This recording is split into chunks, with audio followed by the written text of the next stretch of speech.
राज्यात भाजपकडून सोमवारपासून हर घर दुर्गा अभियानाची सुरुवात। उपराष्ट्रपती जगदीप धनखड यांच्या हस्ते होणार शुभारंभ। कौशल्य विकास मंत्री मंगलप्रभात लोढा यांची घोषणा। संभाजीनगरमध्ये अंबादास दानवेंचं वाहन अडवलं, बोनस मिळणार नसल्याचं कळताच बँक कर्मचारी आक्रमक। जिल्हा बँकेची बैठक संपल्यानंतर कर्मचाऱ्यांनी अडवली गाडी। महायुतीमध्ये 35 ते 40 जागा आमच्या पक्षाला सोडाव्यात, रासपचे महादेव जानकर यांची मागणी। सन्मानपूर्वक जागा न मिळाल्यास 288 जागांची आमची तयारी। रत्नागिरीतील विधानसभेच्या 3 जागेसाठी काँग्रेस आग्रही। अभी नहीं तो कभी नहीं काँग्रेसकडून बॅनरबाजी। शिवसेना उद्धव बाळासाहेब ठाकरे आणि राष्ट्रवादी शरद पवार पक्षाच्या मतदारसंघावर काँग्रेसचा दावा। टिंगरेंनी पोर्शे कार अपघात प्रकरणात चुकीच्या लोकांना मदत केली। आमदार सुनील टिंगरेंना निवडणुकीत पाडण्याचा शरद पवारांचा इशारा।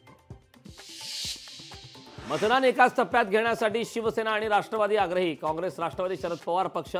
भाजपने मात्र यावर मौन बाळगले। आता निवडणूक आयोगाच्या निर्णयाकडे लक्ष। अक्कलकोटमध्ये रेशनच्या तांदळात आढळला प्लास्टिक तांदूळ। खासदार प्रणिती शिंदे यांचा राज्य सरकारवर गंभीर आरोप। 2 गावांमध्ये प्लास्टिक तांदूळ वाटप केल्याचा आरोप।